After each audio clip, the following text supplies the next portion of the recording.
Alors, pour passer la transition à Victor, c'est peut-être l'idée que voilà, la transition, c'est est-ce qu'à un moment donné, des gens qui se réunissent en réunion publique, qui posent des documents, etc., ils ont une parole qui est entendable par les élus, ou audible, ou compréhensible, etc.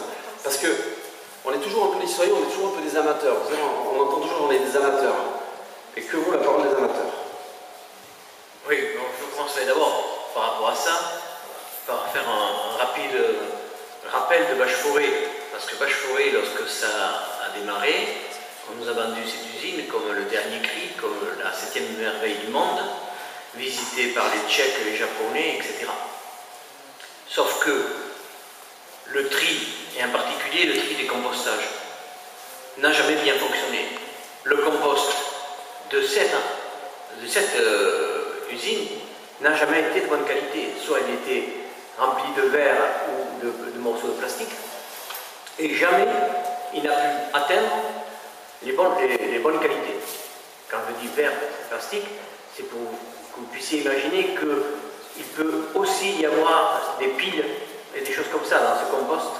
Et donc déjà, cette expérience-là montrait la nécessité absolue pour s'engager dans une bonne pratique par rapport aux déchets de trier les fermentescibles avant.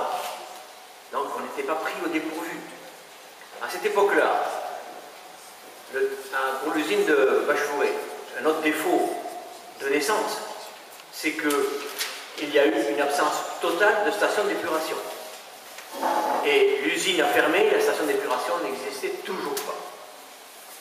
Et là, nous avons passé plusieurs années où on a fait une confiance aveugle à ceux qui avaient fait l'expertise et qui avaient vendu un produit industriel, vous voyez comme ça ressemble aujourd'hui, qui avait vendu un produit industriel qui miraculeusement nous faisait disparaître le problème des déchets.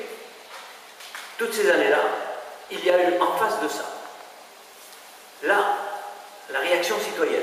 Il y a eu l'association Environnement Bayonne de droite, qui a été, qui était membre du CAD aussi, et qui a été l'aiguillon et la surveillance de cette usine. C'est elle qui découvre les big bags de réfium enterrés sur le site en cachette, etc. Et qu'est-ce qu'il se passe?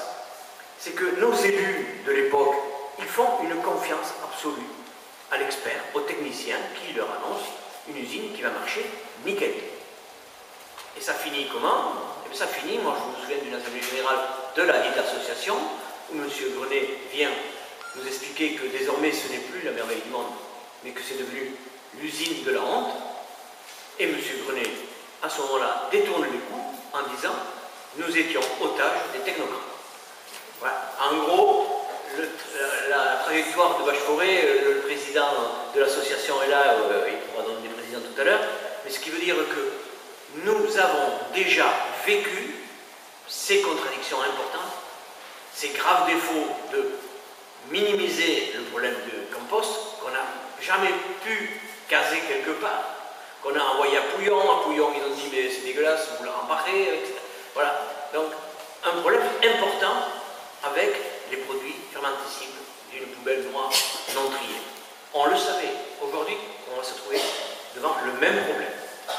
Et on va se trouver devant le même problème avec des élus qui font confiance totale aux technocrates et pour qui les associations. Le diagnostic des associations, c'est un diagnostic d'emmerdeurs. Des emmerdeurs qui les empêchent de tourner rond. Voilà. Et en fait, on n'est que ça, même si parfois on nous invite, etc. Et donc, on a ici une situation où ça aurait peut-être valu le coup de faire une consultation citoyenne dans le quartier. Et on se rend compte, vous le voyez, que quand les citoyens, les riverains commencent à bosser sur le problème, ils n'ont rien à envier aux experts. Voire mieux, ils connaissent mieux la situation que les experts parce qu'ils connaissent le lieu des difficultés. C'était le cas pour Bâche-Forêt, c'est le cas pour Basse. Donc on est ici sur la représentation citoyenne, toujours sur le fait qu'on peut avoir un alibi, on peut avoir une certaine consultation, mais on ne va jamais au fond de la consultation, surtout quand on aborde les problèmes qui fâchent ou qui dérangent.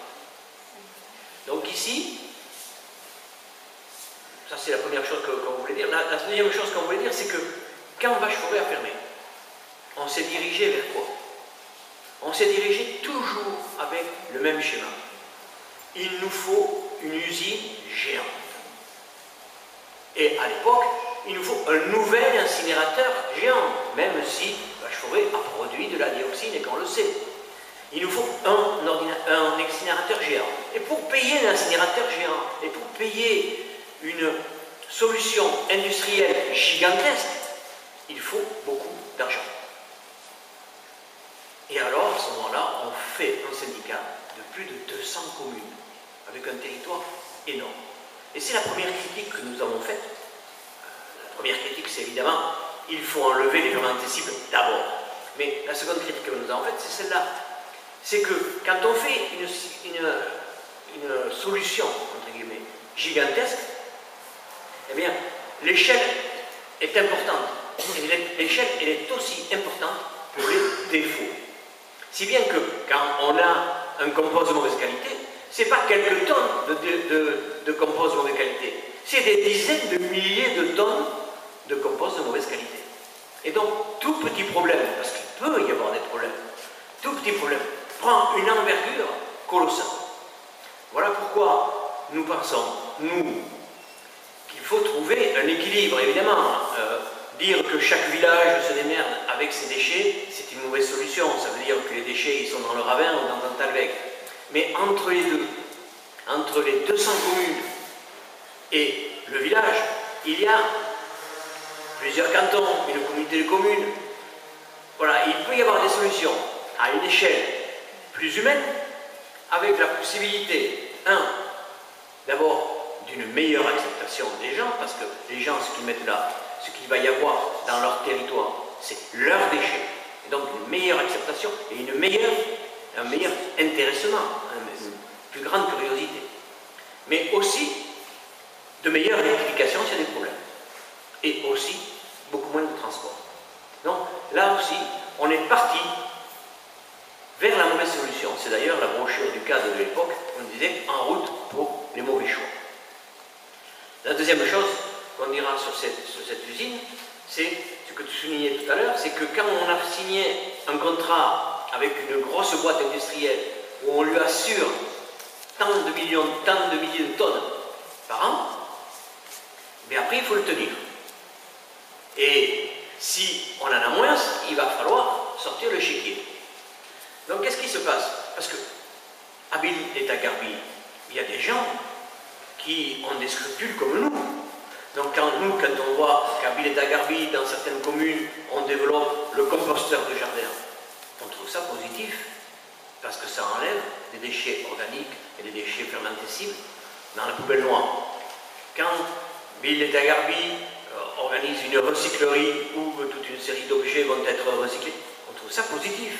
Mais ces efforts-là, ils vont être limités, parce que le jour où ces efforts, si on les fait jusqu'au bout, ils portent leurs fruits, on va diminuer le tonnage. Et à ce moment-là, l'industriel va demander, moi j'ai signé. Donc on va se trouver dans cette contradiction de devoir se limiter soi-même.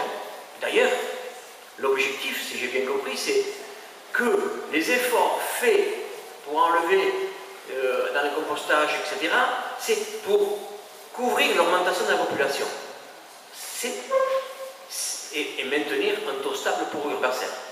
C'est, à notre avis, peu d'ambition. L'ambition, aujourd'hui, pour les déchets, c'est de faire diminuer la part des déchets. Il faut aller vers les zéro déchets. Donc vous voyez qu'il y a une contradiction qui va se poser, c'est qu'au bout d'un moment, on va dire, attention, on est en train d'atteindre de trop bons objectifs sur les fermentescibles, il faut s'arrêter. Donc on va se trouver dans ces contradictions-là, dans ce compromis qui va briser ce qu'il peut y avoir de positif dans un travail de déchets. Donc ici, on est parti pratiquement pour plus de 20 ans de mauvais traitement des poubelles. Et donc, quand je vois en particulier dans les plus grandes agglomérations qu'on met une poubelle noire et que ça va dans une fosse en bas et qu'après c'est terminé, mais on ne sait plus ce qu'il y a dans cette zone. On n'a plus du tout non plus de responsabilisation de l'usager. La poubelle disparaît, c'est comme quand on la mettait au feu, quand on la mettait à la rivière. Elle n'est plus là, c'est tout. Mais le déchet, il arrive quelque part et il arrive mélangé et il va venir perturber tout le process. Et on va avoir, ici aussi, on aura du compost de mauvaise qualité. Voilà. Alors donc, nous, ce qu'on dit, c'est que, 1, il faut collecter les fermentescibles à la source. C'est possible. C'est possible dans les villages, dans les milieux moins urbains, mais c'est possible, des villes comme Fribourg, qui ont 420 000 habitants, le font. Et donc, on verra après, tout à l'heure, ici plus au sud, où ça se fait. Et donc, pour nous, nous pensons qu'il faut aller vers les zéro déchets. Les zéro déchets, ça sous-entend une vraie politique des déchets. Ça sous-entend une redéfinition de la durabilité des objets que l'on fabrique. Parce qu'on fabrique des objets qui volontairement ont une durée de vie limitée pour qu'on puisse les jeter pour en acheter d'autres.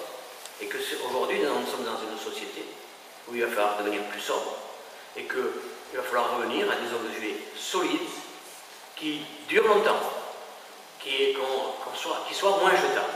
Ça, c'est la première chose qu'il faut voir avec les industriels. La deuxième chose qu'il faut voir avec les industriels, c'est revoir les emballages.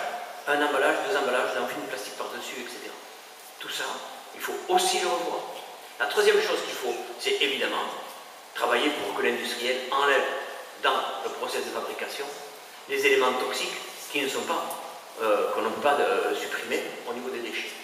Le quatrième point, évidemment, c'est le compostage, y compris dans les appartements avec le lombricompostage, mais y compris aussi dans des endroits où il y a de l'habitat en hauteur, avec des parcs, comme ça se fait dans la côte d'Alsace, avec des parcs surveillés par le concierge, etc., où on a aussi des déchets organiques, des endroits qui sont fortement urbanisés.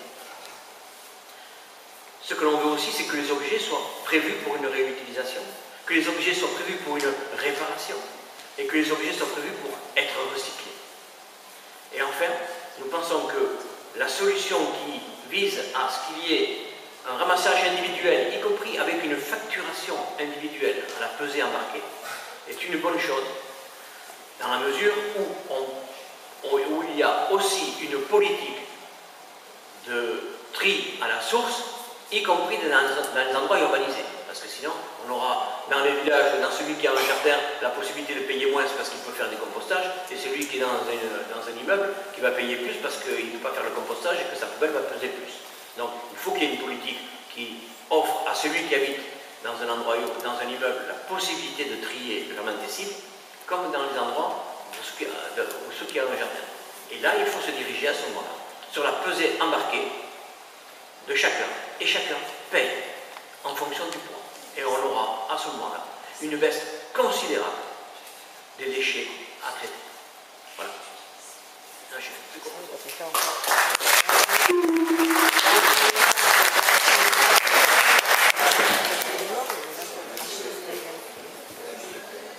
Oui, c'est pour l'instant, ça va. Donc, en synthèse, ce que disait Victor, ça rejoint ce que dit Thierry. C'est assez paradoxal si on regarde du point de vue en fait, un peu extérieur, mais ça voudrait dire qu'il y a encore des solutions alternatives. Or, ce dossier, il est présenté comme inéluctable. Ça veut dire que c'est un train en marche et que c'est trop tard, parce qu'il y a ce 1er janvier 2013, etc. Donc on a vu que c'est pas si simple que ça. Et le meilleur moyen de se rendre compte que non seulement c'est pas simple, mais que le train il peut dérailler, ben, c'est de revenir à qui est l'industriel qui a été choisi. Qui est ce groupe espagnol qui s'appelle Urbacer.